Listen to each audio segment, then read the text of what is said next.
নমস্কার বন্ধুরা, আশা করি তোমরা সবাই খুব ভালো আছো। বাজারে পাকা আম থাকতে থাকতে যা খুশি মনে হয় করে করে খেয়ে নাও।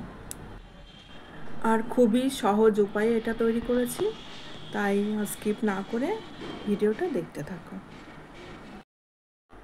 একদম দোকানের মতো ফুটি বাড়িতে তৈরি করেছি, আর এটা কয়েকদিন রেখেও খাওয়া যাবে।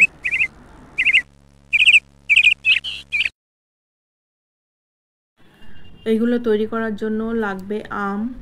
তার জন্য আম নিয়েছি, এগুলো সবই গাছ পাকা আম। প্রথমে আমি আমগুলোকে খুব ভালো করে ধুয়ে নেব, নিয়ে এর খোসাগুলো ছাড়িয়ে নিচ্ছি।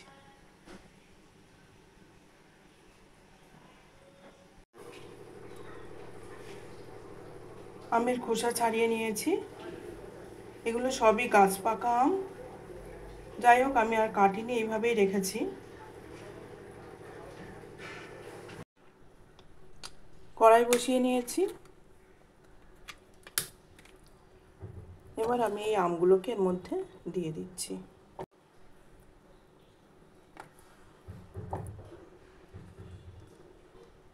এর মধ্যে প্রথমে একটু জল দিয়ে নিয়েছি।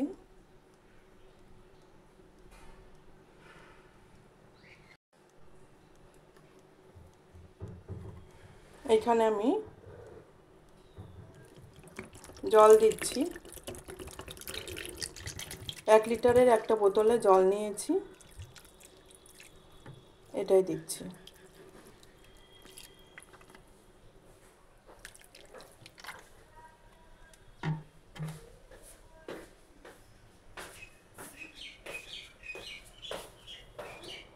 গ্যাসের ফ্লেমটাকে বাড়িয়ে দিচ্ছি, এতক্ষণ একদম কমানো ছিল। এবার একটা ঢাকা দিয়ে রেখে দিচ্ছি। ঢাকাটা তুলে নিয়েছি, আর এটা ফুটছেও।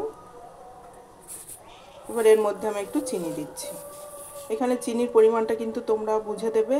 আমটা যেহেতু আমার টক টক মিষ্টি মিষ্টি, এই জন্য অতিরিক্ত চিনি আমি দেব না, এই পরিমাণেই দিলাম।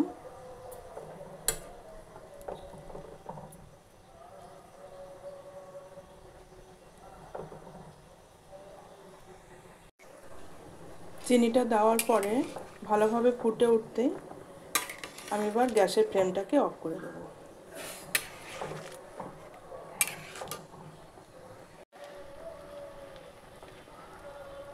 এবার আমি গ্যাস থেকে কড়াইটাকে নামিয়ে নিচ্ছি। এটা ঠান্ডা হয়ে গেছে, এবার আমি হাত দিয়ে খুব ভালো করে চটকিয়ে নেব।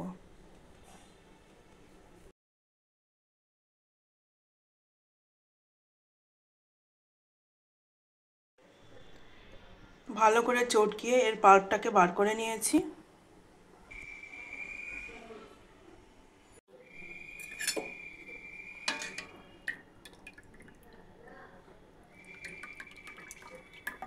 একদম পাতলাও হয়নি, আবার একদম ঘনও হয়নি। এবার এটাকে আমি ছেঁকে নেব। দেখো, কালারটাও কিন্তু খুব সুন্দর এসছে। তোমাদেরকে কয়েকটা জিনিস আমি শেয়ার করছি। আমটা এমনি ভালো করে ধুয়ে নেবে, তারপরে আমের মুখটাকে এইভাবে কেটে নেবে। কেটে জলের মধ্যে মিনিমাম আধ ঘন্টা মতো ভিজিয়ে রেখে দেবে। তাহলে কিন্তু আমের পাল্পের কালারটা কিন্তু আরও সুন্দর আসবে, মানে কষ, আমের যে একটা কষ থাকে, কষটা কিন্তু থাকবে না।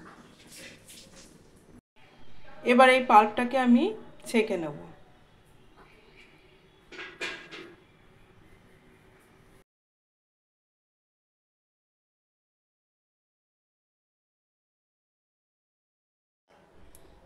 এটা আমি ছেঁকে নিয়েছি। এবার আমার কাছে ফুটির বোতল আছে, এর মধ্যে আমি ঢেলে নেব।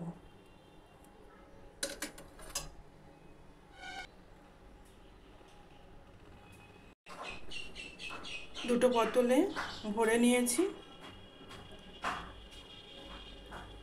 কালারটা দেখো কি সুন্দর হয়েছে।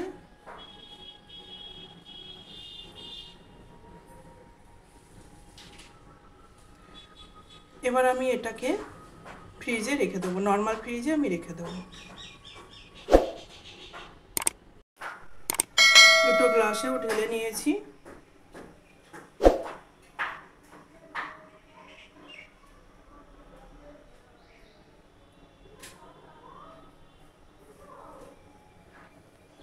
ফুটি সবসময় ঠান্ডা খেতেই ভালো লাগে, তাই একটু ঠান্ডা করে এটাকে খাবো।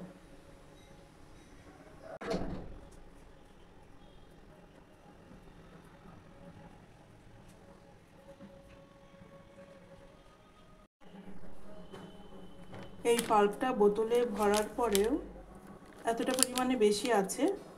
এবার আমি এর মধ্যে একটু সামান্য একটু বিট নুন দিয়ে দিচ্ছি আর দিয়ে দেবো লেবুর রস।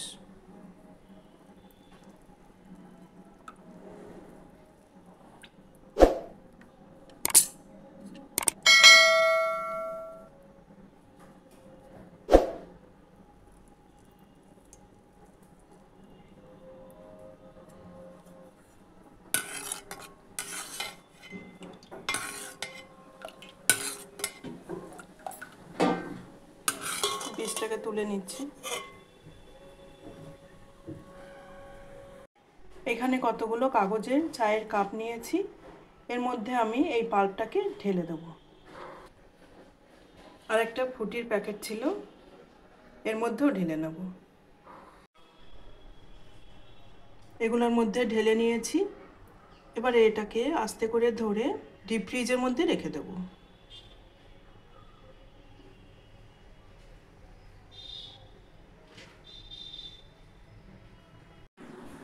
আমি প্রায় ঘন্টা দুয়েক মতো ডিপ ফ্রিজে রেখেছিলাম। দেখো এগুলো অনেকটা জমাট বেঁধে গেছে।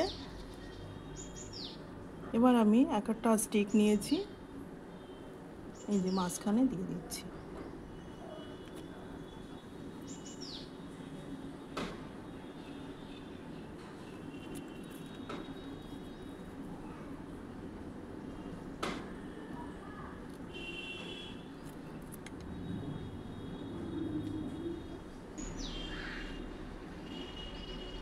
আবার ডিপ ফ্রিজে রেখে দিচ্ছি।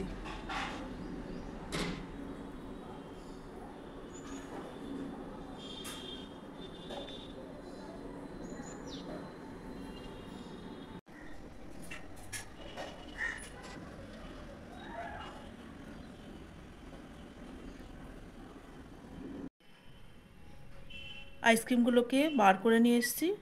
এবার আমি দুই হাতের তালুর সাহায্যে একটু নাড়াচাড়া করলে এগুলো ডিমোল্ড হয়ে যাবে।